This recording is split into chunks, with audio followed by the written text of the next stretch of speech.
Welcome to Dr. Warrick's podcast channel. Warrick is a practicing cardiologist and author with a passion for improving care by helping patients understand their heart health through education. Warrick believes educated patients get the best health care. Discover and understand the latest approaches and technology in heart care and how this might apply to you or someone you love.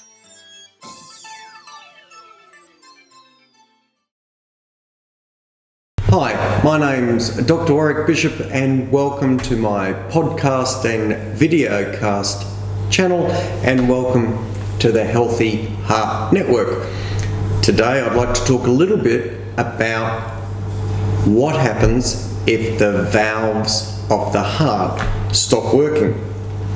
Well, before I cover that in too much detail, what I'd like to do is quickly remind us of how the circulation works. Now remember, I said if we could imagine the circulation as a single tube where blood circulates around that tube, almost imagine the inner tube of a tyre. And at 12 o'clock we've got the lungs, which is where gas exchanges, oxygen comes in and carbon dioxide goes out, and at 6 o'clock we have the capillaries, which is where carbon dioxide is created from the metabolism of the tissues that the capillaries are in, and where oxygen is absorbed into those tissues so that metabolism can occur. And what occurs in the rest of the circulation is blood out and blood returning. Remember, we had drawn a diagram which sort of showed the lungs at 12 o'clock, the capillaries at 6 o'clock, blood going out and blood going back in. Now either side of the lungs there is the right side of the heart and the left side of the heart. As blood comes back from the body through the veins coalesce and come together into a major vein above and below the right atrium of the heart. These major veins that come together are called the superior and the inferior vena cava, and they drain directly into the right atrium, which is the receiving chamber of the right side of the heart. The right atrium gives the blood a little squeeze. The blood goes into the right ventricle, which is the main pumping chamber on the right side of the heart, and the right ventricle then pumps blood through the pulmonary valve into the pulmonary artery to get blood into the lungs. This blood is the venous blood, so it's a dark purple colour. While it's in the lungs though, the blood then exchanges carbon dioxide and oxygen so that as it comes back out of the lungs, it's now the bright red arterial blood, which is carrying oxygen and released or got rid of the waste carbon dioxide. This is the bright red blood that we see on the arterial side of the circulation. Reminding you that the arterial blood now comes from the lungs through the pulmonary veins, drains into the left atrium. The left atrium receives the blood from the lungs, gives the blood a little squirt. The blood from the left atrium goes through the mitral valve, which is the one-way valve, into the left ventricle. The left ventricle receives that blood and then squeezes.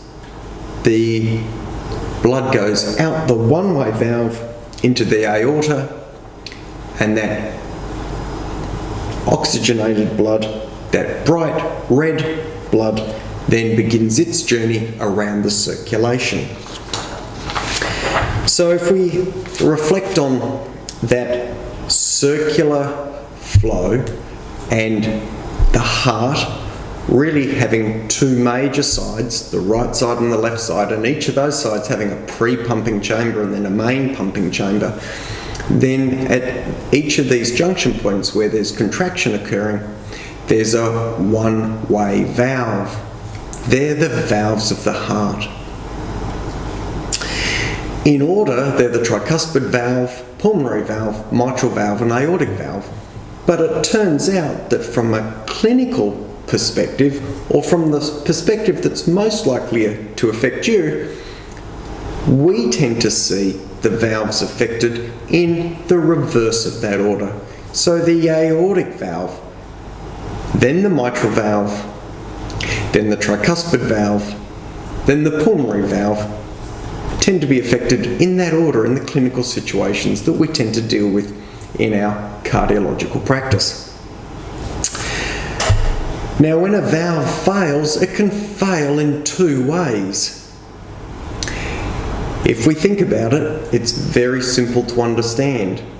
A valve can become narrowed or tight, and if it does that, it doesn't allow enough blood through.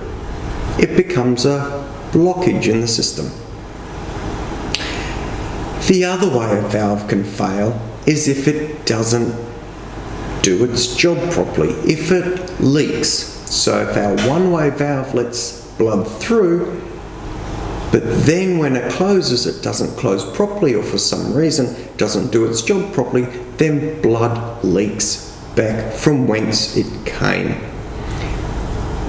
The first type of situation, a narrowed valve, one that's not opening properly, we call that a stenosed valve, a narrowed valve.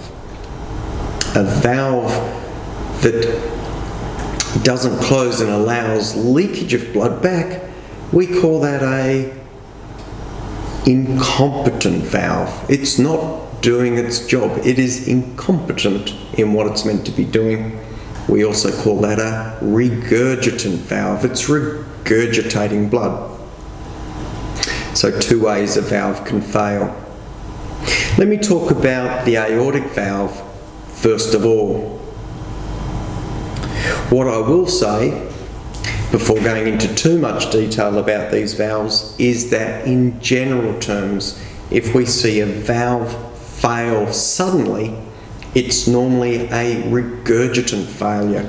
So if we see heart failure in the acute setting, in the sudden onset setting, and it's related to a valve, it's normally a valve that is leaking. It's uncommon for the valve to become stenosed suddenly. This is a process that normally occurs over years, generally decades in fact. So let's talk about the aortic valve, and let's talk about the aortic valve narrowing first. Let's think about the flow of the blood. Blood has come through the circulation, through the veins, the right side of the heart, through the lungs, through the left side of the heart, gets pumped by the left atrium into the left ventricle. Everything's working well so far. Now the left ventricle goes to squeeze blood out of the body, or out to the body I should say. The left ventricle goes to squeeze blood out into the aorta, and lo and behold, the valve is narrowed.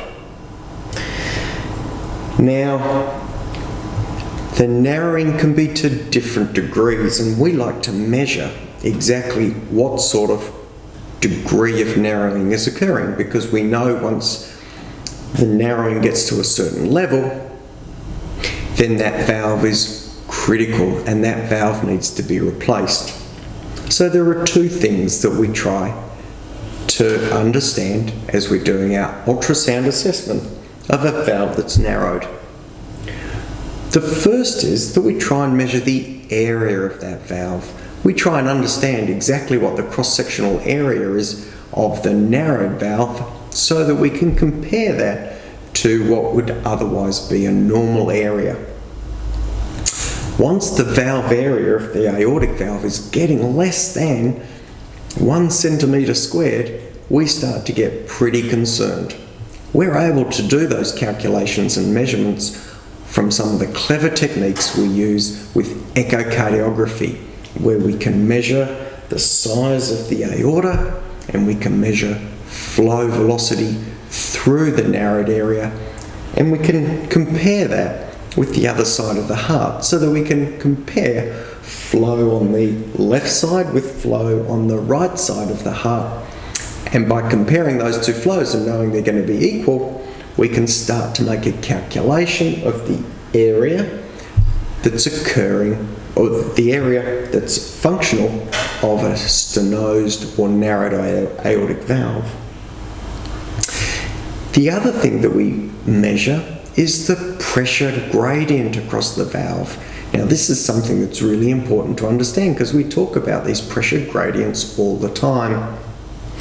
A pressure gradient simply means the difference in pressure between one side of the valve, the left ventricle, and the aorta, the other side of the valve.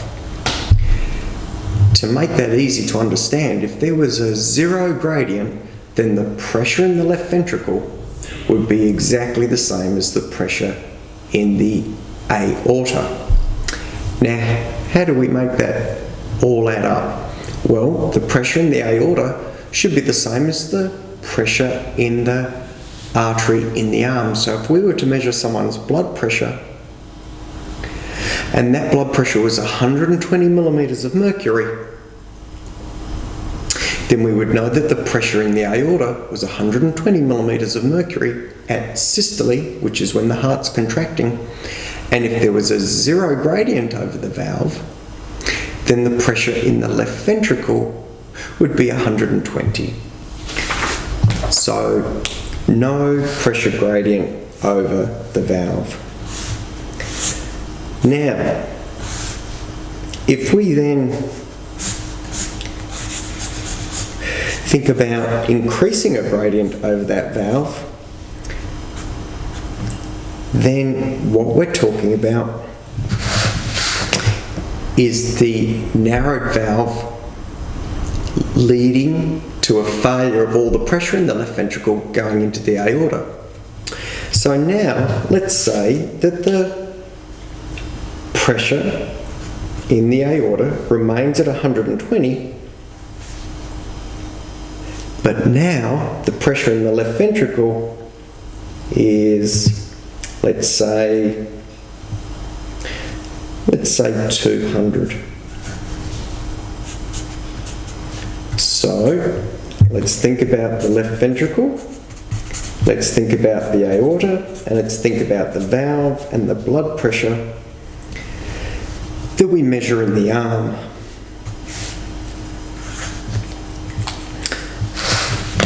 On this occasion, we don't have a zero gradient.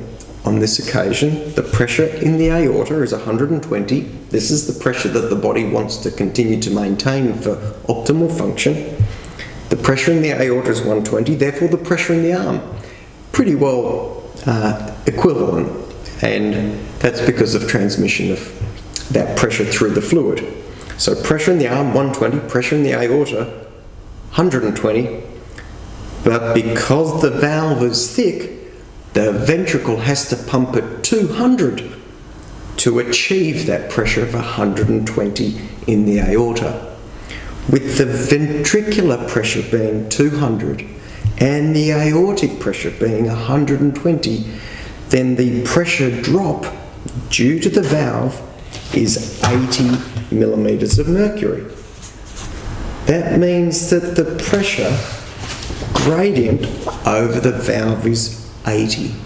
And in our clinical situation, we believe that is severe. So when we're trying to assess the narrowing of the valve, we calculate the area, and we do that using our echocardiogram and clever techniques looking at flow, comparing the left and the right heart. And we also use our echocardiogram to establish the gradient over the valve, the pressure differential that occurs across that valve, because those two factors, the area and the gradient, help us decide when a valve needs to be replaced. Well, what are the consequences of having a narrowed valve in the aortic position? Well, if you think it through, the left ventricle has to do more work. So over time, the left ventricle thickens up so that it's strong enough to pump out through that valve. And so one of the consequences we see of aortic valve stenosis is a thickened muscle of the main pumping chamber of the heart, or a thickened left ventricle.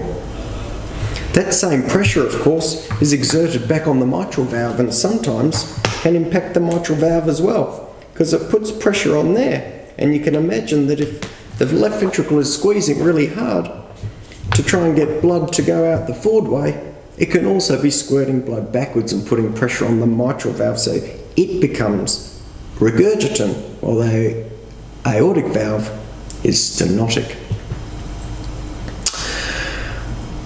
Bit to take on board there. One of the things that's really important to understand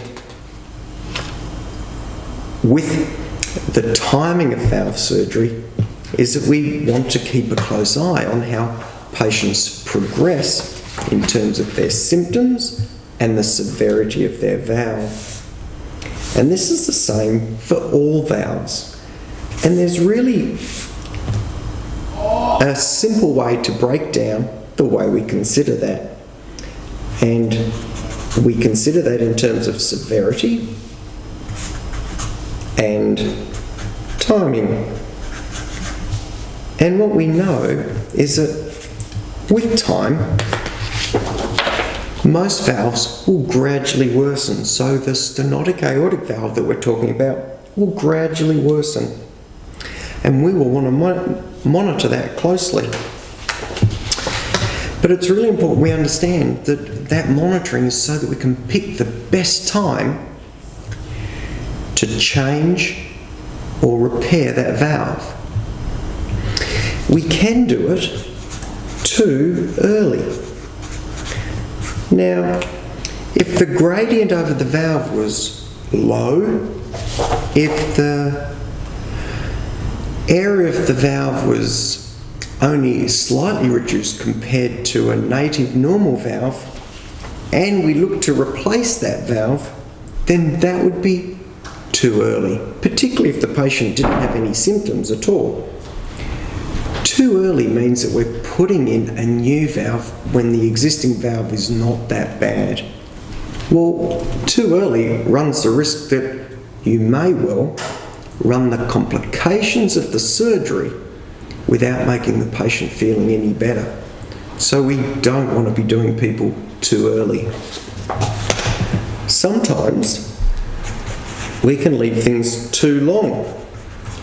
And if we leave the heart too long, you can imagine if we left a left ventricle under load for too long, it might eventually fail of its own. It may become thickened, but get to a stage where eventually it just doesn't pump well enough. Or the stenosis becomes so tight that the patient actually runs a risk of sudden cardiac death.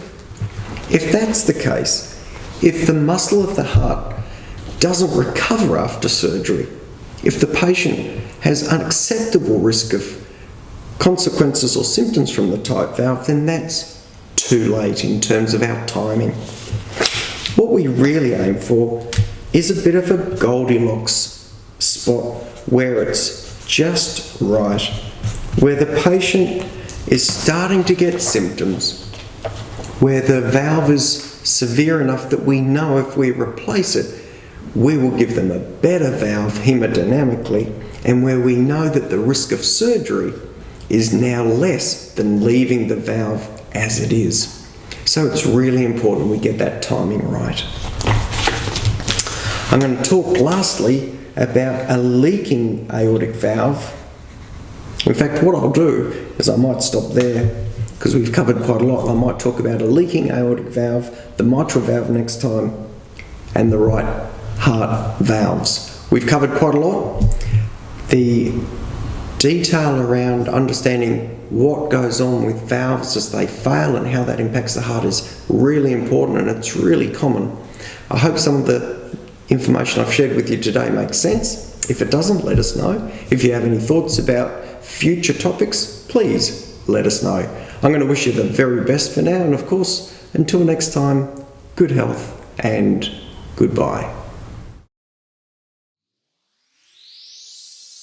You have been listening to another podcast from Dr. Warrick. Visit his website at drwarrickbishop.com for the latest news on heart disease. If you love this podcast, feel free to leave us a review.